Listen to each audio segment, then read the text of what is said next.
नमस्कार। आज देश की तमाम फटाफट खबरों में आपका स्वागत है। पश्चिम बंगाल के मुख्य सचिव को बुलाने के केंद्र के फैसले की तृणमूल कांग्रेस और कांग्रेस ने तीखी आलोचना की है। जहां कांग्रेस ने इसे राजनीतिक प्रतिशोध की भावना से उठाया गया कदम तथा संघवाद पर अक्षम्य हमला करार दिया, वहीं मुख्यमंत्री ममता बनर्जी ने इस फैसले को तत्काल वापस लिए जाने की मांग की। बनर्जी ने कहा कि क्योंकि आप भाजपा की हार पचा नहीं पा रहे हैं, आपने पहले दिन से हमारे लिए मुश्किलें खड़ी करनी शुरू कर दी।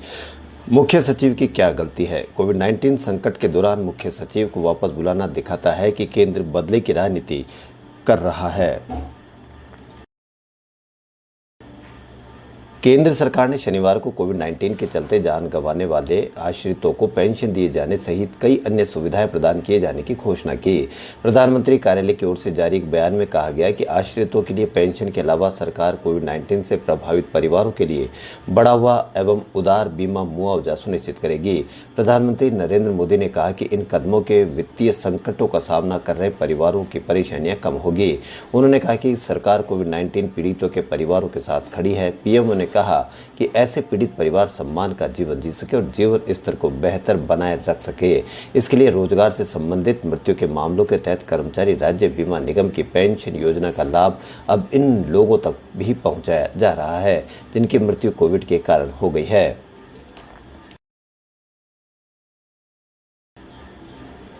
कोविड-19 की स्थिति को ध्यान में रखते हुए सीबीएसई और सीआईएससीई 12वीं कक्षा की लंबित बोर्ड परीक्षाओं के संबंध में विभिन्न विकल्पों पर विचार कर रहा है। इनमें परीक्षाएं रद्द करना है और वैकल्पिक मूल्यांकन पद्धति अपनाना या संक्षिप्त प्रारूप में परीक्षा कराना शामिल है। एक सूत्र ने बताया कि अधिकतर राज्यों ने अगस्त में प्रमुख विषयों के लिए छोटी अवधि की परीक्षाओं के बारे में सीबीएसई द्वारा प्रस्तावित विकल्प का समर्थन किया है। कोविड-19 स्थिति की अभी भी समीक्षा की जा रही है और परीक्षा रद्द करना और पिछली परीक्षाओं के आधार पर छात्रों को अंक देने समेत कई विकल्पों पर अभी भी विचार किया जा रहा है। दिल्ली में सोमवार से लॉकडाउन में आंशिक रूप से ढील दी जाएगी। काम के घंटे, लगातार जांच और कोविड उपयुक्त व्यवहार की निगरानी से विनिर्माण और निर्माण गतिविधियों को फिर से शुरू किया जाएगा। दिल्ली आपदा प्रबंधन प्राधिकरण द्वारा 7 जून तक बढ़ाए गए लॉकडाउन के दौरान विनिर्माण इकाइयां और निर्माण स्थलों पर काम करने वाले श्रमिक और कर्मचारियों को आवाजाही के लिए ई पास ले जाने की आवश्यकता होगी। शनिवार को जारी डीडीएमए के एक आदेश में कहा गया है कि सोमवार से स्वीकृत औद्योगिक क्षेत्रों में बंद परिसर के भीतर विनिर्माण इकाइयों के संचालन और कार्यस्थलों के भीतर निर्माण गतिविधियों की अनुमति दी गई है।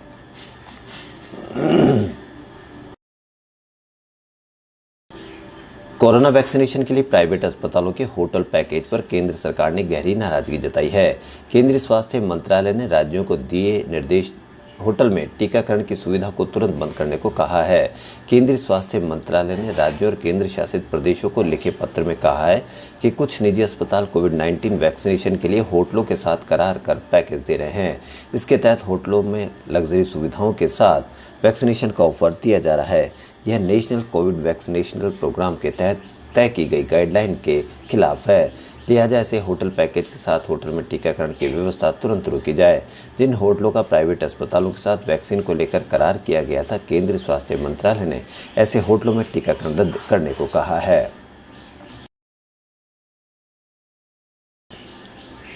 केंद्र की मोदी सरकार के 7 साल पूरे हो गए हैं। सरकार इस दौरान अपनी उपलब्धियां गिना रही है। वहीं कांग्रेस ने सरकार पर पलटवार किया है। कांग्रेस प्रवक्ता रणदीप सुरजेवाला ने कहा कि देश ने 7 सालों में बहुत कुछ खो दिया है। सुरजेवाला ने इस मौके पर प्रेस कॉन्फ्रेंस कर सरकार पर आरोपों की झड़ी लगा दी। सुरजेवाला ने कहा कि सरकार देश के लिए हानिकारक है। सरकार की गलत नीति की वजह से आज देश की अर्थव्यवस्था पूरी तरह से बिगड़ गई है। जीडीपी माइनस में चली गई है। 45 सालों में सबसे ज्यादा बेरोजगारी दर हो गई है। कोरोना के कारण लोग मर रहे हैं, लेकिन सरकार इस पर ध्यान देने के बजाय मौन धारण कर बैठी है। सुरजेवाला ने आरोप लगाया कि कोरोना काल के दौरान जिस तरह मोदी सरकार की लापरवाही उजागर हुई है, उससे जनता समझ चुकी है कि सरकार से भाषण देना जानती है।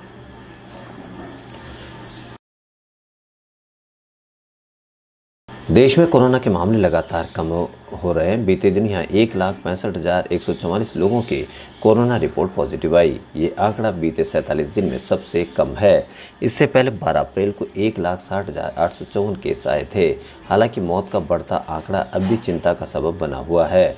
पिछले 24 घंटे में 3,463 लोगों की कोरोना की वजह से मौत हुई। राहत की बात यह रही कि इस दौरान 2,64,342 लोगों ने कोरोना को मात भी दी। मौत के बढ़ते आंकड़ों के बीच बढ़ती रिकवरी ने लोगों को उम्मीद बांध रखी है। बीते कई दिनों से देश में औसतन 2 लाख लोग रोजाना कोरोना से रिकवर हो रहे हैं। पिछले 10 दिनों की बात करें तो देश में 27.40 लाख लोगों ने कोरोना को मात दी। इस वजह से एक्टिव केस यानी इलाज करा रहे मरीजों की संख्या लगातार घट रही है। कोरोना काल में एलोपैथ को लेकर दिए गए बयान पर बाबा रामदेव की मुश्किलें बढ़ती नजर आ रही है। भारतीय चिकित्सा संघ की बंगाल इकाई ने योग गुरु रामदेव के खिलाफ उनकी इस कथित टिप्पणी के लिए पुलिस में शिकायत दर्ज कराई है। डॉक्टर सहित कई कोविड-19 रोगियों की मौत हो गई क्योंकि आधुनिक दवाएं बीमार का इलाज नहीं कर सकती है। संगठन ने कोलकाता के सिंथी थाने में शिकायत दर्ज कराई है, जिसमें रामदेव पर महामारी के दौरान भ्रामक और झूठी जानकारी देने के साथ जनता के बीच भ्रम पैदा करने का आरोप लगाया गया है। आईएमए की बंगाल शाखा ने शुक्रवार को दर्ज शिकायत में कहा कि रामदेव ने कहा है कि आधुनिक चिकित्सा पद्धति के कारण कोविड के मरीज अधिक पीड़ित हैं और मर रहे हैं, जो कोरोना वायरस का इलाज नहीं कर सकती। उन्होंने यह भी कहा कि टीके की दोनों खुराक लेने के बाद भी 10,000 से ज्यादा डॉक्टरों की मौत हो चुकी है, जो कि बिल्कुल गलत है।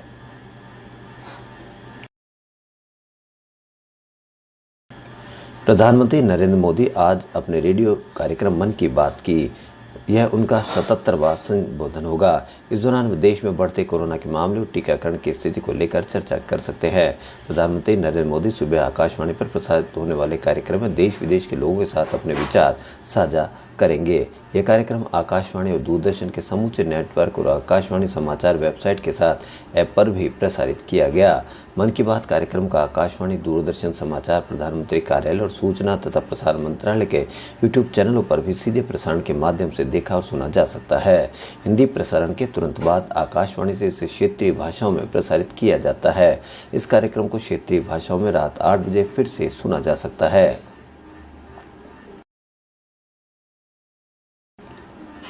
कोरोना से जुड़ी रिसर्च में भारत को बड़ी कामयाबी हासिल हुई है। नागपुर के national environment engineering research institute ने कोरोना टेस्ट का आसान तरीका ढूंढ लिया है।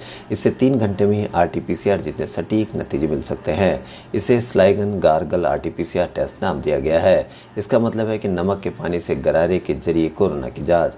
Indian council of medical research ने शनिवार को इसे अप्रूवल दे दिया है। NAARI ने कहा कि वे देश भर में इस प्रोसेस से टेस्ट बढ़ाने के लिए लैब्स की मदद करेंगे।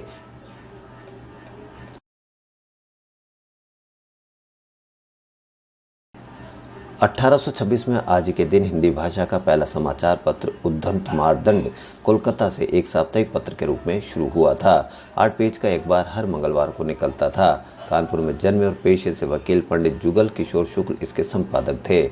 उद्दंत मारदंड ईस्ट इंडिया कंपनी की दमनकारी नीतियों के खिलाफ मुखर होकर लिखता था। इस वजह से अखबार कंपनी सरकार की आंखों में खटकने लगा और सरकार ने अखबार के प्रकाशन पर कानूनी अड़ंगे लगाने शुरू कर दिए। कंपनी सरकार ने मिशनरियों के पत्र को तो डाक वगैरह की सुविधा दे रखी थी, लेकिन उद्दंत मारदंड को ये सुविधा नहीं मिली। आखिरकार आर्थिक परेशानी और कानूनी अड़ंगों के बाद 19 दिसंबर 1827 को केवल 19 महीनों के बाद ही अखबार को बंद करना पड़ा। वैसे भारत में समाचार पत्रों की शुरुआत 29 जनवरी 1780 के दिन हुई थी, जब एक अंग्रेज जेम्स ऑगस्टस हिकी ने अंग्रेजी में कलकत्ता जनरल एडवर्टाइजर के नाम पहला समाचार पत्र शुरू किया था। यह भारत के साथ ही एशियाई उपमहाद्वीप को किसी भी भाषा का पहला समाचार पत्र था। इसके बाद धीरे धीरे भारत में समाचार पत्रों के प्रकाशन का सिलसिला शुरू हुआ। बांग्ला, फारसी, उर्दू भाषा में भी समाचार पत्र प्रकाशित होने लगे।